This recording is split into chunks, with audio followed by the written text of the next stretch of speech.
Hello, hello, and welcome to yet another episode of the We All Serve podcast, episode number 19. We've got a great conversation in store for you. But first, I'd like to say welcome and good afternoon to my friend and co-host, Angel Torres. Angel, welcome back. Great to be back. This is number 2. We got a streak going now. Woohoo! It's true. You're stuck with me and I'm stuck with you, I guess. Hey. The tension before the Army-Navy game has been palatable. Oh, I hear it's at West Point this year, and that means we've got the home field advantage, I guess. Yes. We'll be showing up in our dog face masks. Oh, really? Okay. Yeah, you and I talked about the mask situation the other day. Did you end up going like on Amazon and trying to one up your buddy Scott to show up with a better mask than him next time? No, he showed up with the Bane mask, and he's an Army Ranger, and I showed up. He wanted me to show up with a Joker mask, and he just refinished or refurbished a 1967 Range Rover, and he wanted to drive around downtown Chicago with me as the Joker and him as Bane. We thought it'd be kind of funny, but it was cold out, and I decided to go drinking instead. Good plan. Absolutely good plan. So how was your weekend? Anything exciting going on in the world of Angel Torres and whatever you Navy veterans do? No, just met up with a couple college classmates, and as it turned out, one of my classmates from business school went to her undergrad at Brown. She went to school with this young man who I found out knows my cousin Boomer, and he said he went to Lincoln Way High School. I was like, oh, do you know Boomer Igardo? He was like, that's my best friend from baseball. And I was like, yeah, it's my first cousin. So it was kind of a fun weekend. We had a good time. This is a small world, man. It's just such a small world. And if you're cool with everybody and everybody knows you as a good guy, then things go real well. Otherwise, not so much. Yeah, well, good times. Good. It's I know we recorded the last one just a couple of days ago, and for those of you that are tuning in on YouTube, Facebook, LinkedIn, all that good stuff, welcome. We also publish these podcasts on pretty much every app and every platform that there is. So wherever you're finding this, click subscribe, rate, review. It makes it easier for people to find these conversations. We've got some really good conversations in store. And share. Yeah.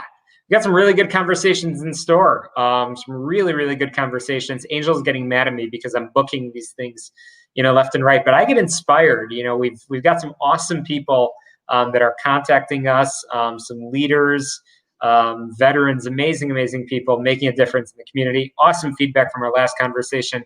Rod Levy from Code Platoon. That was an awesome conversation. I know some people reached out to them.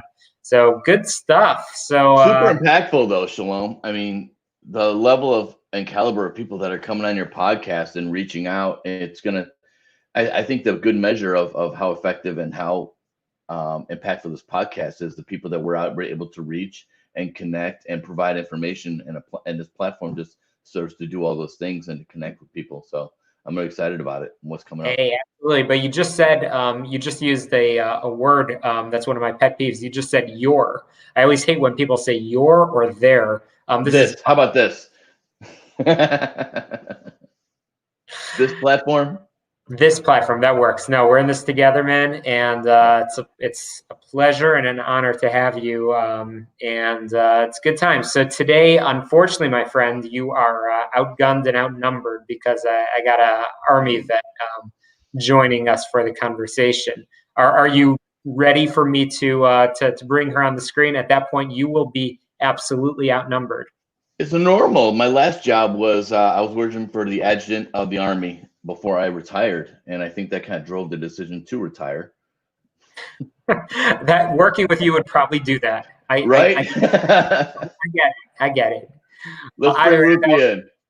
Yeah, without any further ado, there she is. Ruthie Bowles is here. And Ruthie is the radically authentic authority marketing consultant. She helps experts become business influencers who can incite real change, whether through their own content or guest content. She helps her clients create authentic and valuable video and written content. This sort of content that connects them with their ideal clients. The sort of content that continues to delight their current clients and turns them into brand evangelists. This sort of content that brings in new clients just dying to work with them. Ruthie has 3 sons, 1 daughter, plus a few goats and a flock of ducks and chickens. She met her husband while they were both serving in Afghanistan. After 8.5 years of Army service, she became a federal contractor and then an entrepreneur. Ruthie, welcome to We All Serve. Thank you so much for having me. It's great to have you, and it's always fun when I could have another Army vet join and gang up on Angel over here. So good. Maybe we could drive him to run away. That would be like the real success of this podcast. That's a win. That's a win for all parties assigned. So Ruthie, welcome. It's great to have you. First of all, how are you and your family coping in this strange period that is our new normal? Well, it's certainly been interesting. So I have 4 children. 2 of them are at a small daycare down the road. They're my youngest kids, but I've got 2 kids in virtual school. Wow.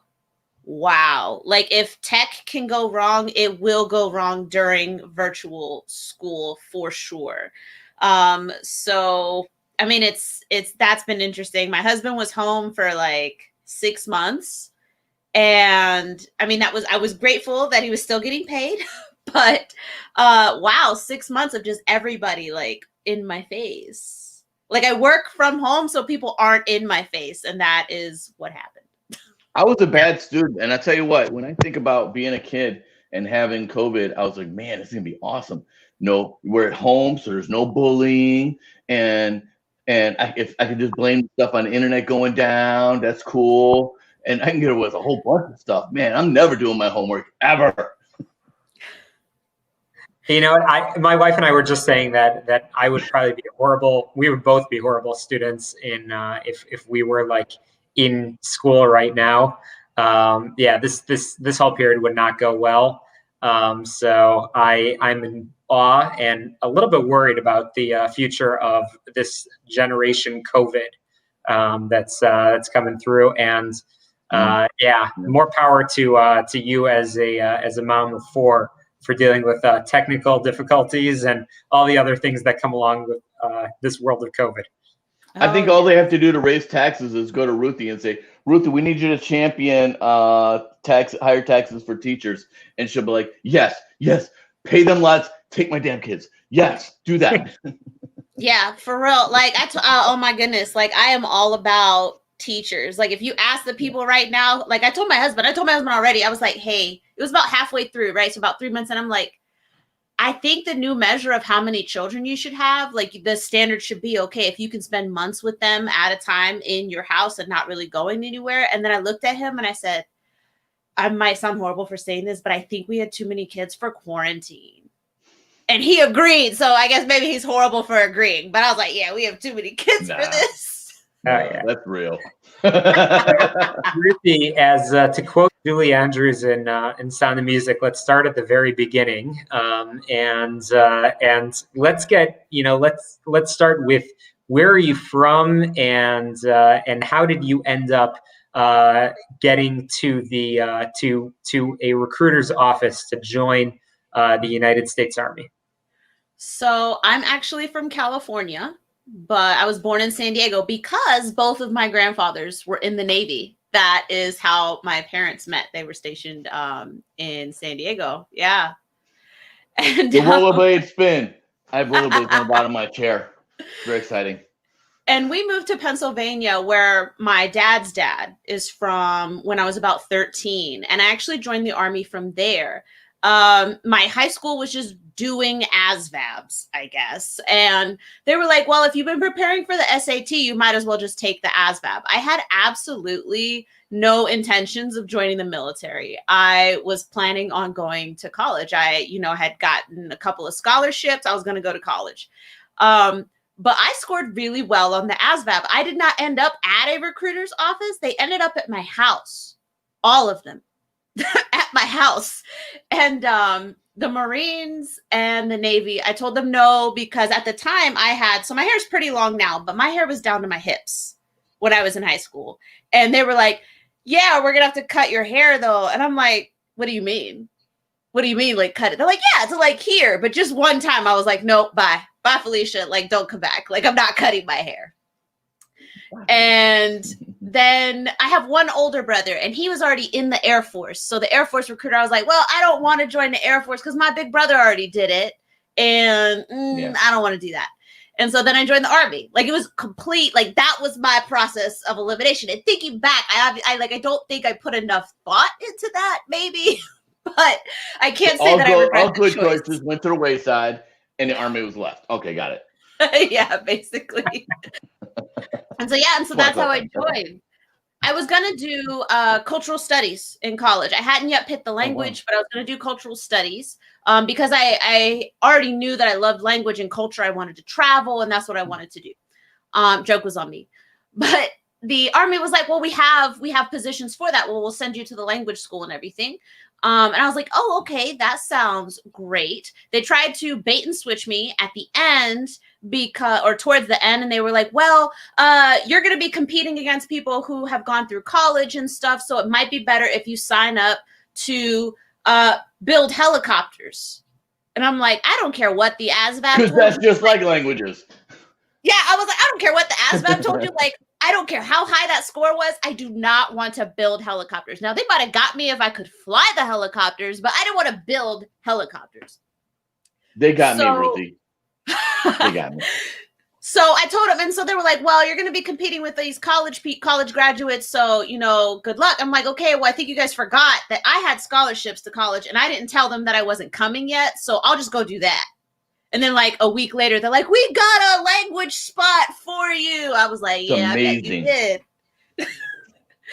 Yeah, I was like, now you're actually just outside of Annapolis. So, I mean, hey, you pretty much live you hang out around Navy people. So I admire you already. We haven't even gotten into all of your accomplishments.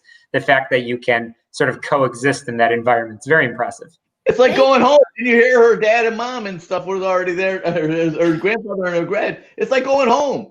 I guess that was already like your boot camp. I guess you survived that. You can survive anything. Yeah. So, but yeah, so, I went through basic training at Fort Leonard Wood, Missouri. And then once that was done, they send us to the language school once you're done with basic training, and everybody's talking about the language and stuff that they got. And I was like, how do you guys know? And they're like, it's on your orders. I'm like, it is? They're like, yeah, I look for the language code. It's 2 letters, right? Because we didn't know the fancy word digraph yet. Okay. And so I look at my orders and they're like, yeah, it's right there. And I'm like, PF? What is that? And they're like, Persian Farsi. I'm like, Persian? Like 300? I thought that was a dead language. And they're like, no, it's between Iraq and Afghanistan. Iran. Because of piercings? Right, they're like, they speak it in Iran. And I was like, oh, like, because at the time, right, so 300 came out in like 2006. And at the time too, especially like Afghanistan and Iraq were all in the news. I completely was not even aware that there was a whole country with millions of people in it in between those 2 countries. So I'm like, okay, Persian Farsi, got it. And I shared that like serious moment of like geographical and like cultural ignorance just to highlight, like, by the time I was like maybe a third of the way through my language training, I love this language and I love the culture, and our teachers kept bringing in food so I could tell you that I love the food, and it was fantastic. And I ended up like falling in love with it. And yeah, so Persian Farsi was my trade, if you will. And then we go on for technical training for about 6 months. At least at the time it was 6 months. I think they shortened it to 4 by the time I went back to that school as a trainer. And then so my first duty station, I was part of the 101st Airborne. I was in 3rd Brigade, the Rakkasans, and that was when I deployed to Afghanistan. And that is where I met my now husband, who funny enough, the first thing that I did was mispronounce this man's name. First thing that I did. And he outranked me by 1. He was a sergeant and I was a specialist. I was an E4 and he was an E5. And I hit him with a door as he was coming in and I was leaving. Like, I had just showed up. Into Afghanistan. We just got into our office and I hit him with the door on the way out. And I was like, oh, sorry, Sergeant Bowles. And he was like, it's Bowles. And he just grumbles in and goes into the office. I probably mispronounced your name earlier, so I apologize. It's okay. Everybody does it. Everybody does it, including the marriage certificate woman who misspelled it 3 times, even with us spelling it out phonetically, letter by letter. She misspelled it 3 times.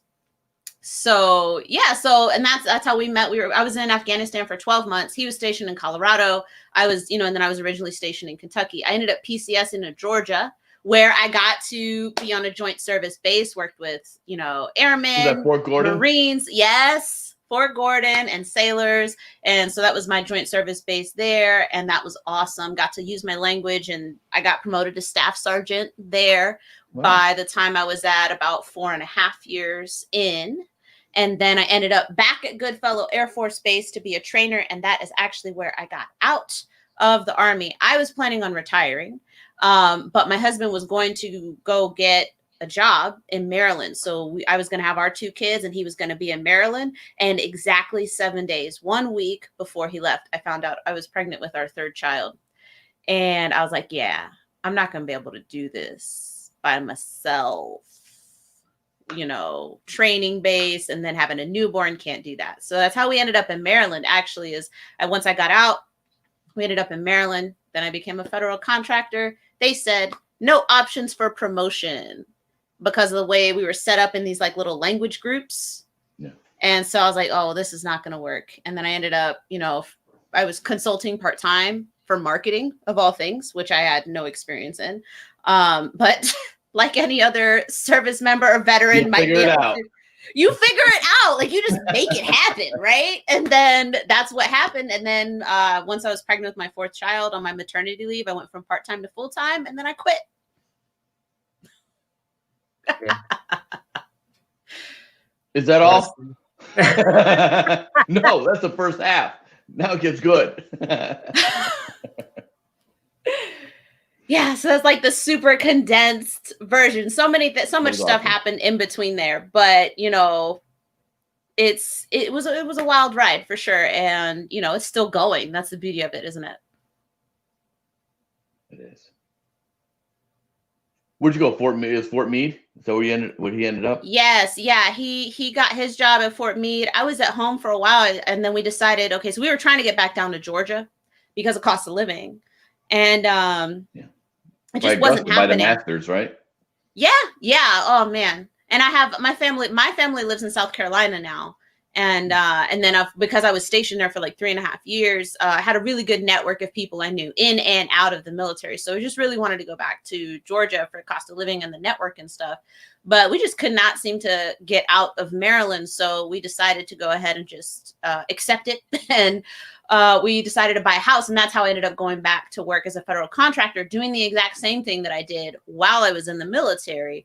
And that was the funny thing, is when I was serving, we always said, if I could just do my job, I would get so much done. But I'm always pulled out by the Navy or always pulled out by the Army. Everybody said it. And then I got to live it. I got to live what we said was the dream, which was just doing our job as a federal contractor. Turned out it was super boring. I knew it. I knew you were going to say that too. I was like, okay. All right, so here we go. Yeah, well, so that's what I would do, and it's like, I don't know if I would accomplish like so much, like just language and just focus on it. I would hours and hours, right? And I'd watch all the military people leave, and it turned out my favorite part of my job was the part where I got to work with soldiers and develop them and help them, progress professionally. Like, I loved working with the language, but I loved teaching it and helping my soldiers get better. And if it was analytical skills, like, okay, we need to learn how to use a new tool, or maybe, they missed something in the translation, and working on those types of things and actually digging in with them. That was my favorite part. And as a federal contractor, like I didn't even have options for that. You're just plug and play, basically. You're not technically allowed to be in charge of anything. Yeah.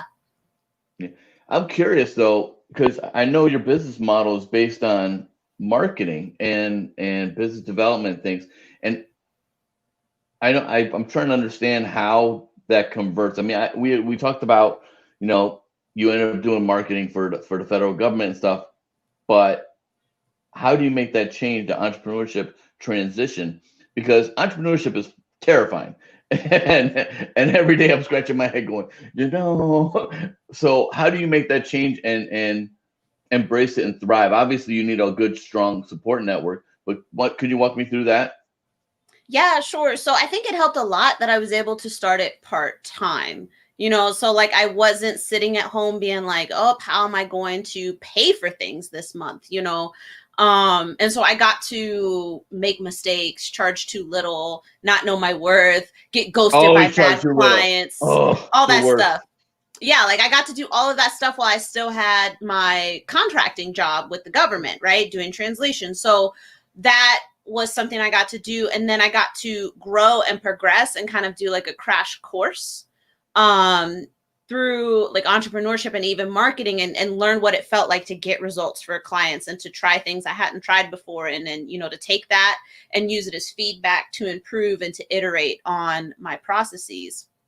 And so that was a big thing, is that's the truth. Like I had no marketing experience, but being in the military taught me how to teach myself and learn fast. Like you show up to a new duty station and they're like in my case, like, oh, you're a sergeant who's on their second duty station. And I mean, that was incredibly low for linguists. Usually they did one tour, like one, enlistment term, and then they got out because they could get paid so much more as civilians. So when I showed up, they're like, this is your second duty station and you've got deployment experience. They're like, learn all of these things and be in charge of all the things. And I'm like, I don't know how to do that. They're like, learn it.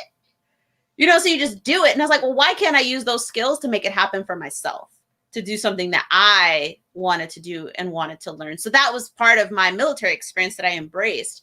The other thing is that being in the military, like embrace the suck, right? Like, that you just have to do these things and just have to experience some things. And, if it's sitting in the rain for hours and hours and hours, if it's sitting in the heat because there's a malfunction on the range and the targets won't all go back down, so it looks like all of you are failing, whatever it is, you just embrace the suck and you drive on.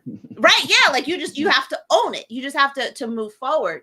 And so that was a huge part of it, is I learned things that showed me that I could learn anything that I wanted to.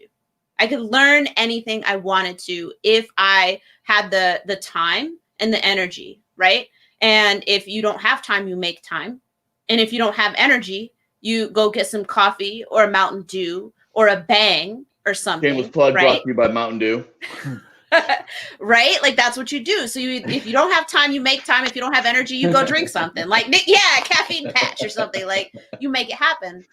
And so I think that that's something that the veterans definitely bring to the table in terms of that initial journey, is as service members, like we have gone through things that a vast majority of the population has not. So when other people are talking about, oh, this, this sucks, and I can think like, yeah, that does suck. But what sucks more?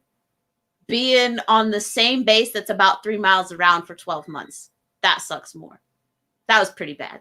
Like you think your internet is bad, like Afghanistan internet is bad, right? Internet on ship isn't too great either. Right. See, so it's like when people talk about stuff like that, like when you're comparing, like being mortared as you're trying to go get breakfast, that's bad. That's bad.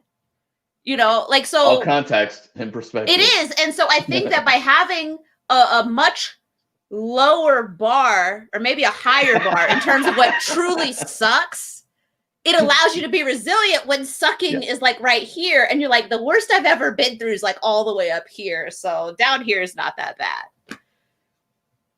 Yeah. And absolutely, that puts everything in perspective. And I love the frame that you just basically made, that transition from service to entrepreneur.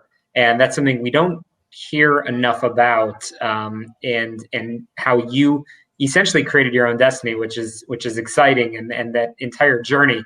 I'm really, really curious about the linguistic skills. I was actually thinking about you the other week. I was out in Monterey, California, and I saw a beautiful DLI out there, and I know you spent some time there. So you mentioned, Ruthie, that you were essentially assigned Persian Farsi, and I'm curious, for many that have not been through a program like a DLI, which is known as the standard, in learning languages for across the Department of Defense. What was that experience like, going there, not knowing that the language existed, not knowing anything about what you were going to be getting into, and then walking away with as you said, marketable skills, but most importantly for you, skills that were able to be put into service on behalf of the country. DLI stands for Defense Language Institute. We're using acronyms again. Oh, thank you. Yeah. The Defense Language Institute, DLI. So first off, when I was at the MEPS, I know that that's an acronym, but I cannot for the military. What is it? Processing station. Yeah. Okay, yeah. So when I was at that place, that processing station, that horrible place that it's a way station on your way into the world of the military. Don't judge. After your first visit, do not run away, because it will get better. It will get better, I promise. But go ahead, please keep going. It's run by the Army. It was run by the Army. So while I was there, I took a language aptitude battery. So they call it the DLAB, Defense Language Aptitude Battery. And based on the score that you get, that's how they determine, okay, we can, first of all, that you have the aptitude to learn a language so we can actually move forward with your contract. But then also, depending on your score, that's how they determine which difficulty level of language they can assign you. And so I ended up in the category 3. The languages harder than that are in category 4. And so Persian Farsi is what we said, Cat 3 is how we talked about them. But yeah, so Persian Farsi is in a Cat 3 language. And so that's how it got assigned to me. It was based on my aptitude and then the needs of the Army. So at the time, they determined that they needed Persian Farsi. So the trick about that, though, is that once they decide that they need it, right, it's kind of like this long trickle down effect where my unit didn't get me until 2 years after I signed, until I joined 2 years after. But going through DLI, I had actually already learned Spanish because I was from California and then I took it in high school. So whereas Spanish has a lot of things in common with English, I did have kind of a framework in terms of how I typically learned languages. So that helped a lot. Are you Latin? No, I'm not. Yeah.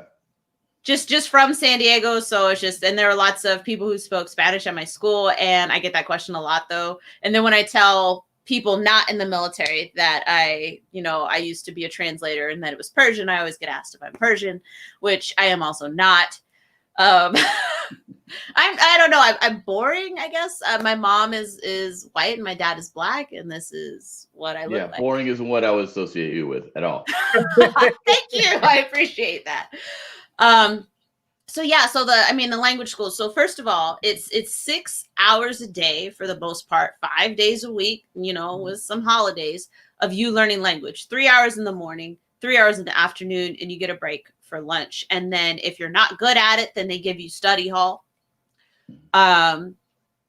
It's very intense. It's rigorous. Like you're going day in and day out. It's almost like school in a way, like kind of going back up through like elementary school in some ways in the beginning, because you're learning your alphabet, you're learning your numbers. They will make you do math in the language. But then eventually you drastically, like very quickly, get up to like college level stuff because of what they're trying to teach you, because it's meant to prepare you for translation.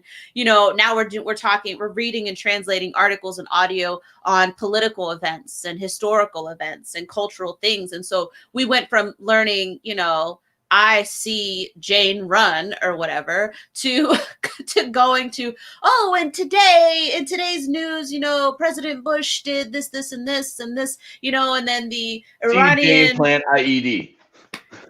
Right, except it was nothing like that. Like we were translating stuff like, let's learn about nuclear power plants now, and let's learn about space. And you're like, really? Space in a whole nother language? But that stuff ended up, being really valuable. So it's a beautiful place to be. But yeah, it's incredibly rigorous. And I mean, depending on the language, the attrition rates for some of the languages were really bad. I think Korean might have been the worst at How like was Mandarin? 80%. Was that Cat 4? Yeah. So Cat 4 languages include Chinese, Japanese, Pashto, Arabic. Yeah.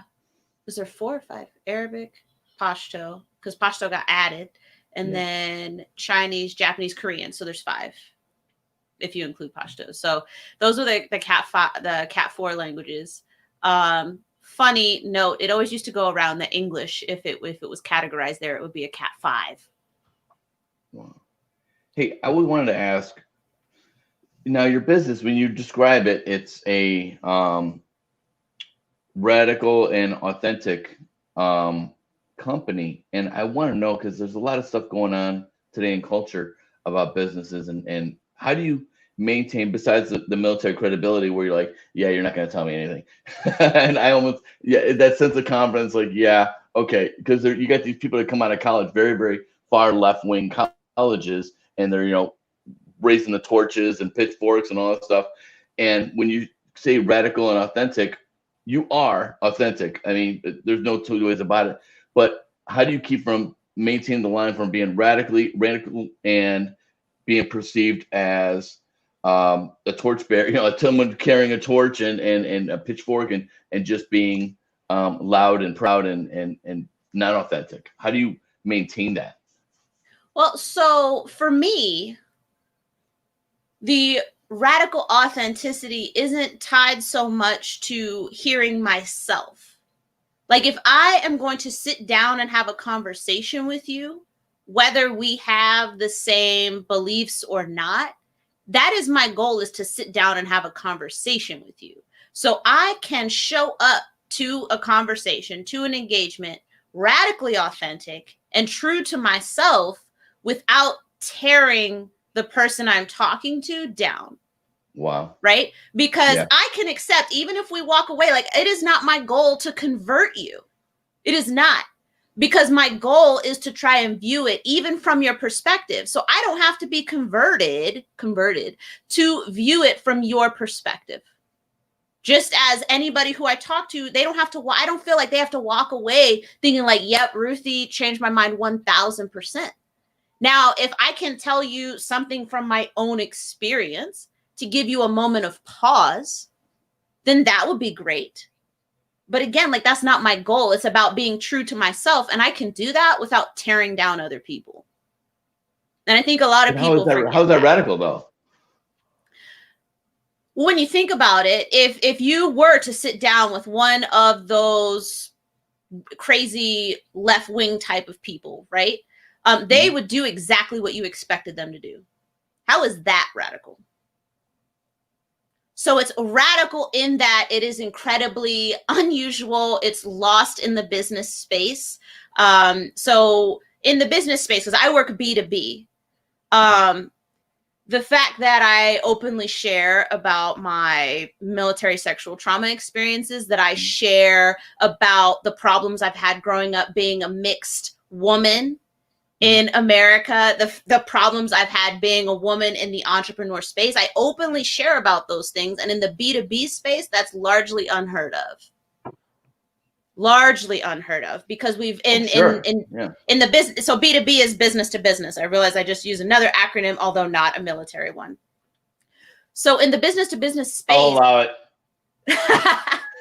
We're largely boiled down to, professional and friendly and competent. And that is usually what a brand strives for, not realizing that they're losing their humanity there. You lose all of your authenticity when you strive for professional and friendly and competent, because when you look to your left, you see professional, friendly, and competent. And when you look to your right, you see professional, friendly, and competent. And so the humanity there is lost.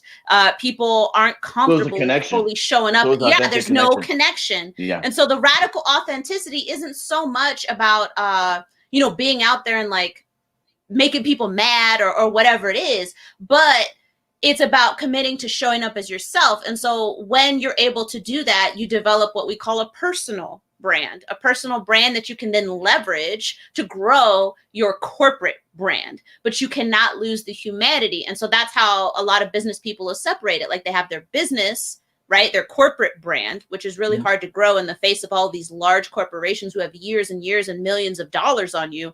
But then they also have their personal brand. So people can know you as Angel Torres, and then you have your company, but they trust you, which is why they would do business with your company.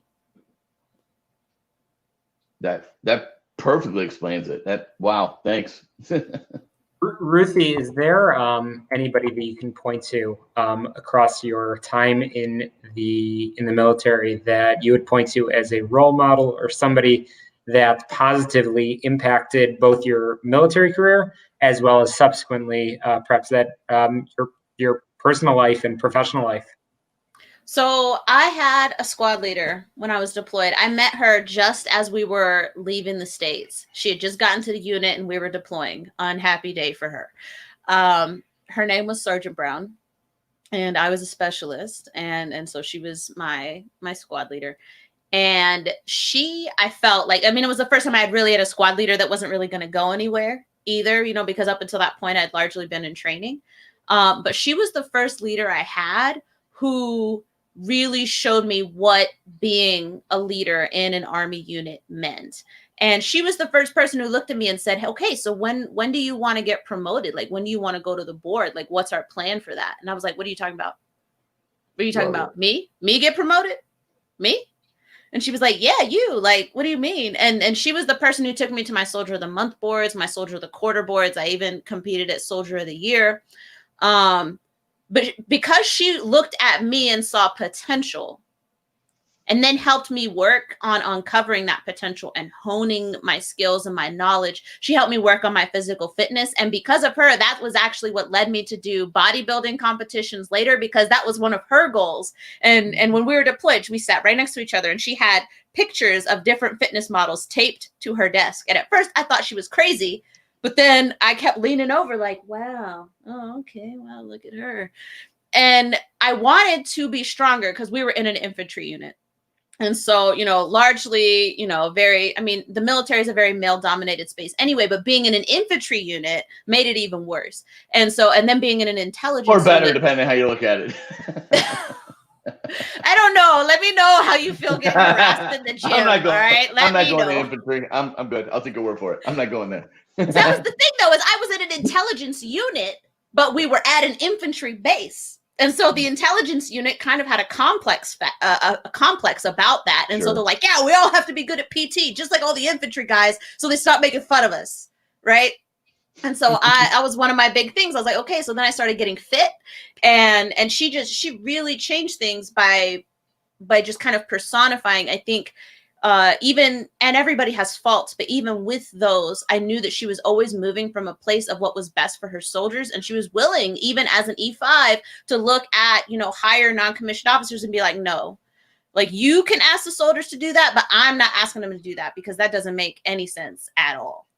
And that was something I carried with me. Like, oh, I can be the shield if I choose to help, manage my soldiers, life. If, sometimes things come down that don't make sense, and you'd be like, no, I'm not doing that. Or, hey guys, let's make this better. And that was like really what she instilled in me, was the need to try and improve things for the soldiers. Even when we're actively embracing the suck, how can we make things better? And how can we look at the potential in people and help them, extract it and pull it out, so that way it's actually there, not just for the betterment of the Army, but for the betterment of them as individuals too. That's awesome. That's inspiring. And that certainly, I'm sure, it impacted as you subsequently promoted. And obviously now in your civilian life, it sounds like you answered that without a moment's hesitation, which is exciting. That's awesome. That's cool. So now you are out in Maryland, and you've got this phenomenal business. You host a podcast as well, which is exciting. You want to tell us a little bit about that? Yeah, so it's funny. I have been talking about the podcast a lot lately, when I really just started it, because I can talk faster than I can write, even though I can write pretty fast. But I had started my new website. Yes, right. See, but it was like, it takes time, right? And you're like, I gotta type it out. And so what I started my podcast, the Defiant Business Podcast. That's the whole name, the Defiant Business Podcast. I started it because my plan was just to do like 10 or 15-minute episodes on specific topics, take that content, transcribe it, and then put it on my website so I could build up a whole bunch of blog posts really quickly, and while also having this like audio repository as well. So it would have a podcast and a blog post. Well, then I started recording the videos, and then I put the videos on YouTube. But it turned out people started listening, like really listening.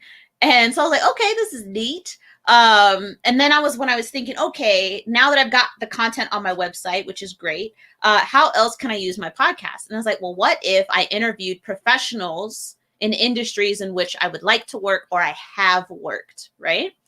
And so that is how I ended up starting to have guests on my podcast. But I still, like, my brand is Defy the Status Quo. And so I was like, okay, how can I do podcasting different with my guests? Because my podcast is built on, 10 to 20-minute episodes. I don't want to change that by having guests. And so what I ended up doing was I would take 1 hour long-ish interview with a guest, and I would purposely conduct the interview so it had 4 distinct sections. And so I would ask a couple questions, and then I always hold up my finger. And then we introduce some silence into the audio. And then I start right back up. I'm like, and thanks again for joining us for another episode. And that's how I do. I interview them one time, but we just break it up that way.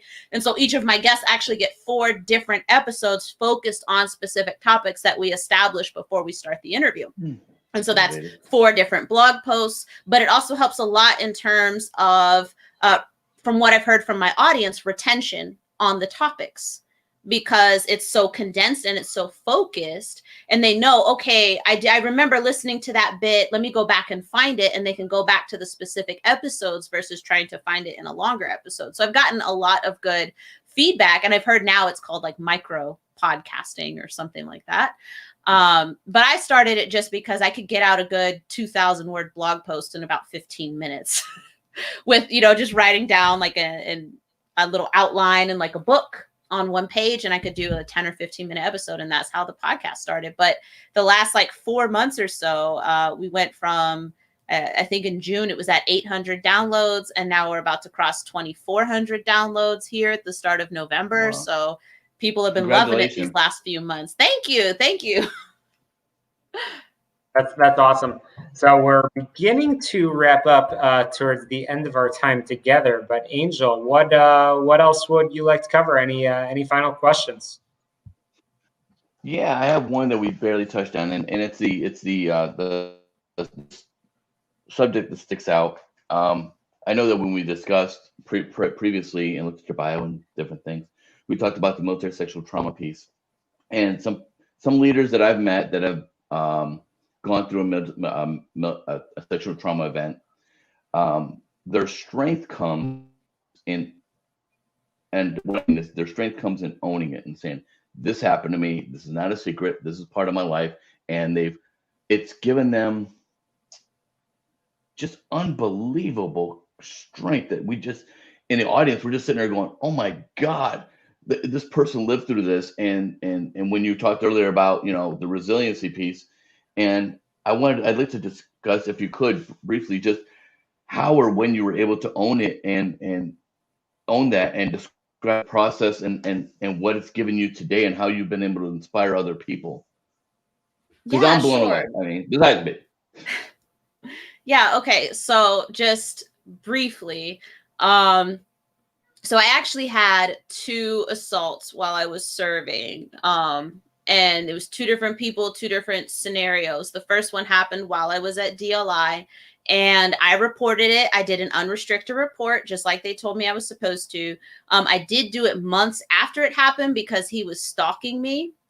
And I started to feel even more unsafe. And so I filed that unrestricted report. I actually got him to confess in front of a SARC representative, the sexual assault, or at the time, sexual assault response coordinator.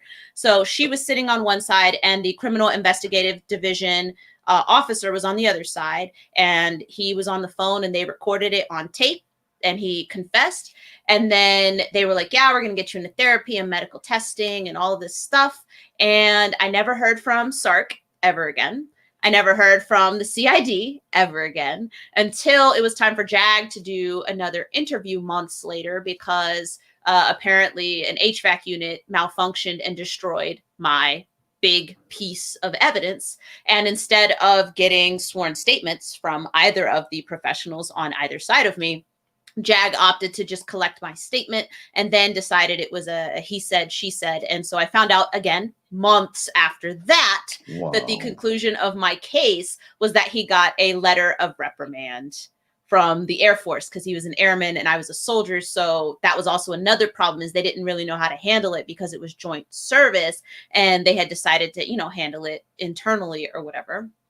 And then when it happened again, it was actually the day I got back from Afghanistan, in my barracks room. And that second time I did not report it because of how the first time went. I was like, there is no way. You figure, why bother? Yeah. Yeah, I did what you told me to do. Every quarter, you say, if you file it unrestricted, we can do everything for you. I did what you said. And so I'm not doing it again. Especially as a sergeant, I'm getting ready to change duty stations. No, y'all aren't keeping me here for that. And so I just buried it and got rid of it. It came back. I owned it. Not for myself at the time, but I ended up owning it for my very first female soldier when I was at my second duty station. I was a staff sergeant and I finally had a female soldier, and she was being harassed by a non-commissioned officer from another service. And her battle buddy is the one who told me, I was like, okay, have her meet up with me before her shift, because she was on night shift. I said, I'll stay, because I was on days, and I'll stay. And she said, okay. But my initial inclination was to tell her that she needed to figure it out, because nobody was going to help her, right? Nobody helped me and nobody was going to help her. And that's just the way that it was. And I was glad, though, that I didn't get to meet with her immediately, because I had some time to sit with that, because I was like, not what was wrong with me, but what was wrong with what I had experienced, that I had internalized that nobody was going to help her. That if it happened to me again, nobody was going to help me. I was responding from the space of a private who did have no one show up for her. Not out of malicious intent either. And that's what I think is so important in terms of talking about this for leaders, is it's not that they didn't show up for me because of bad intent, but they were not aware of the power that they could have had over my situation.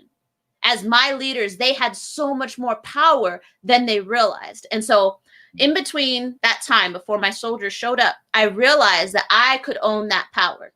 And that power for me, I told her when she sat down, I said, hey, I had some time to think about this. And I want to get vulnerable with you, and I want to share with you. I've been assaulted twice, and I reported it once, and it did not, nothing happened. It was horrible. I got dragged through the mud because it was public, and nothing happened for me. I was like, but what I can tell you is that will not happen to you. I was like, I will call governors. I will call senators. I will call congresspeople. I will go with you to every single appointment that you have regarding this. I will escort you in and out of the building to your car to make sure he doesn't follow you. And I was like, in worst case scenario, because at that point I had kind of cultivated, you might be able to see it come out a little bit, but I kind of cultivated a little, she's not completely on board with the rest of us type of personality, because you don't mess with that person. So I was like, and at worst case scenario, I will follow him out to his car and threaten him within an inch of his life. I was re-victimize, right? Right. Yeah. And so I did not want people to be super comfortable with me. I did not want them to be comfortable with me. I wanted them to think that maybe I would hit them first and ask questions later, because you don't mess with that. I think that now. Right. But that's what I told her. I said, I will be with you 100% of the way. Nobody is sweeping this under the rug. This will be handled. Even if I have to go out and bother our first sergeants, bother battalion commanders. I was like, there's nobody too high for me to bother. I will be after this for you. I was like, I think you should report it. And I am behind you 100% of the way. Because she didn't want to at first, but she ended up reporting it. And I don't know if it was me owning it and speaking it out into the universe, but the system worked the way it was supposed to. He got removed. He wasn't allowed to come back as a federal contractor, nothing. He was gone and she was back in. And it turned out he had like a history of that behavior, you know, misusing his position in terms of taking advantage of newer enlisted service members. And that was the moment, like I still wasn't openly sharing it, but that was the moment when I realized that I was no longer 19. I wasn't 21 anymore. I wasn't lower enlisted. I had owned that.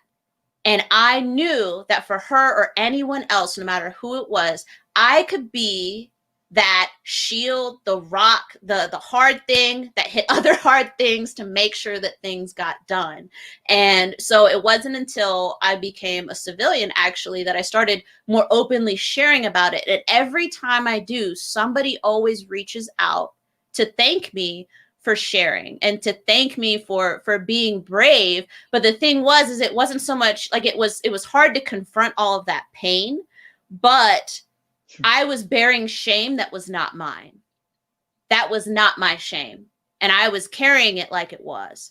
And so every time I get an opportunity to share about it, it helps me kind of shed that just a bit more. But that really is my message in terms of leaders. Like, what it goes way beyond what you can do and affect as a leader, goes way beyond what they teach in those quarterly briefings, because you as the sergeant, the staff sergeant, the lieutenant, the colonel, whatever it is, you have so much power just in helping that person not feel alone. If one person has your back, how much more can you get done? How much more can you stand when you don't feel like you're alone? And as the leader, it may mean some off the beaten path type of stuff if you do actually have to write your congressperson or whatever, but doing that could keep us, you know, could help somebody else keep it together, to keep, you know, doing the next right thing and moving forward. So that's really my message to leaders regarding that. It's a hard topic. It is hard, but it is so much harder for the people who are involved, no matter what it looks like. So that's really the message there. You have a lot of power, and as a leader, it would probably benefit you to run through some scenarios, whether it's mentally, whether it's with some other peer leaders, in terms of what it looks like for people when these things don't go the way that they're supposed to, because it happens all the time. It does. Yeah, that's powerful stuff. Thank you for sharing. That takes a lot, and I know you mentioned Sergeant Brown earlier on the positive side, and you certainly dealt with some challenging leadership, and no doubt you did pay it forward, and that's affected you. And I know you mentioned to me, and I always, we say on this, we all serve, that ultimately this is about the leadership lessons learned from service. I know you mentioned that despite all of those challenges, you think back at your 8+ years in uniform very, very positively. And yeah, I think you mentioned to me that you would do it all over again. Probably still the Army, right? I would absolutely do it all over again. And that's the thing, though, is even after those things happened, up until I got pregnant with my third child at that kind of not wrong time, but it was kind of inconvenient. And that was what got me out. I was planning to be a sharp representative for my unit. I wanted to I wanted to be that NCO, or maybe even officer or warrant officer, who knows. I wanted to be that service member who was so old that they were just like, get out. I wanted to be in for as long as possible, because I knew that through my experiences, once I had that initial, that experience with her, I knew that through my experiences, I had the power and the passion and the energy and the drive to affect real change. I was like, look, if I get, I wanted to be, sergeant major of, the intelligence command or another command, and actually be a part of that and be able to affect real policy and change. And that is what my experiences gave to me. And so as a civilian now, my hope is that I'll be able to connect with maybe even some of the units here locally in Maryland in terms of, adding something different to their sharp training, besides the quarterly slideshow or whatever, something different, because I'm willing to stand up and say, hey, you say you don't know anybody that this has happened to. Well, this is the face you get to remember now, because it's happened to me. Yeah, that's powerful stuff. Angel, any final comments, closing questions before we say adios? That's the extent of my language skills. Oh, Angel. Oh, it's gone. He said adios. He said adios. There we go. Ruthie, how can people learn more about your work and find your podcast and all that good stuff? So if you go to defythestatusquo.com, you will actually be able to find the podcast right there on my homepage, and you can learn more about my work there. If you look up my name, Ruthie Bowles, you can Google it. Ruthie Bowles, you should be able to find me, and I pretty much dominate my first through 3 pages of search results now with my name. So it should be pretty easy to find me, even through a Google search. There we go. And now we know how to pronounce your name. Here's Angel. I think he actually wanted to say a proper adios to you. There you are. Bye. We were just wrapping up, Angel. You fell out over there. I was practicing my language skills myself, and I said adios. And Ruthie just shared her website, defythestatusquo.com. I urge everybody, check it out and check out the podcast and check out the services provided. And Ruthie, as to quote a wise man named Angel, you are anything but boring, and you have a lot to share. And thank you for your service, not just in uniform, but the lessons that you've learned, that you are clearly paying it forward. You are welcome. Thank you so much to you both for your time, and thank you for having me today. Absolutely. Thank you. And remember, again, you can click subscribe, download, share, make sure you rate and review. It makes it easy for people to find the We All Serve podcast.